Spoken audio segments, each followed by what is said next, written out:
ગામનું નામ હતું સુંદરપુર.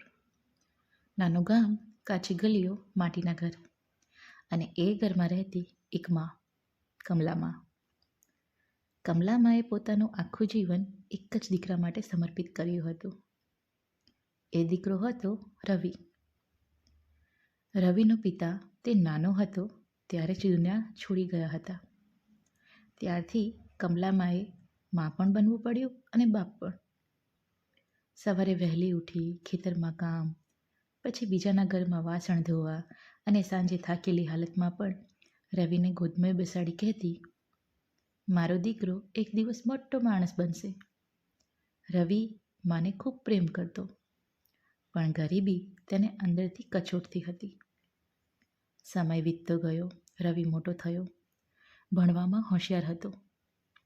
એક દિવસ શહેરથી એક માણસ આવ્યો અને બોલ્યો, શહેરમાં નોકરી છે, કમાઈ પણ સારી છે. રવિની આંખોમાં સપના ઝળહળ્યા, પણ કમલામાએ દીકરાનો ચહેરો જોઈને જ બધું સમજી ગઈ. તે બોલી, બેટા, માને છોડીને જઈશ? રવિ થોડો મૌન રહ્યો. પછી બોલ્યો, માં, હું પૈસા કમાવીશ, તને શહેર લઈ જઈશ. હવે આ ગરીબી નથી સહન થતી. કમલામાએ આંખો ભીની કરીને કહ્યું, જજે બેટા, માનો આશીર્વાદ હંમેશા તારી સાથે છે. બીજા દિવસે રવિ શહેર ચાલ્યો ગયો. શહેરમાં રવિને કામ મળ્યું, પૈસા આવવા લાગ્યા, નવા કપડાં, નવો મોબાઈલ, નવી દુનિયા.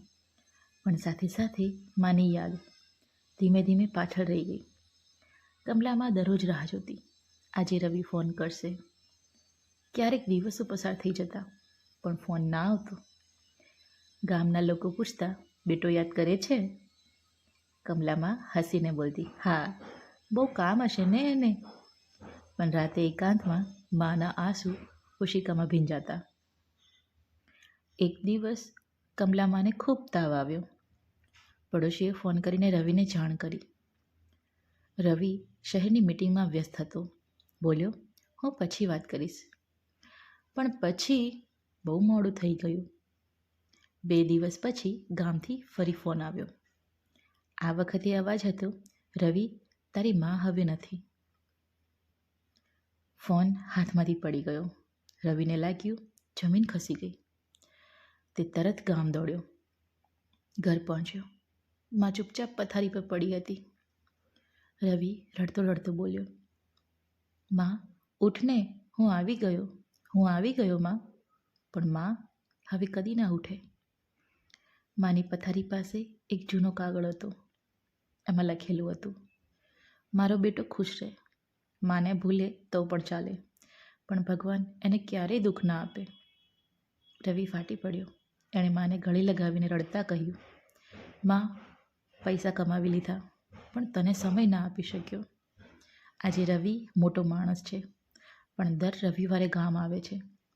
માની સમાધિ પાસે બેસીને કહે છે, મા, આજે પણ તારી ખોટ લાગે છે. આનાથી આપણને એ શીખ મળે છે, માની કિંમત ત્યારે સમજાય છે જ્યારે મા નથી રહેતી. પૈસા પછી આવે છે, પણ મા પહેલાં આવે છે. ધન્યવાદ.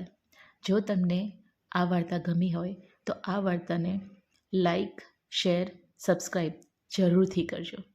ધન્યવાદ.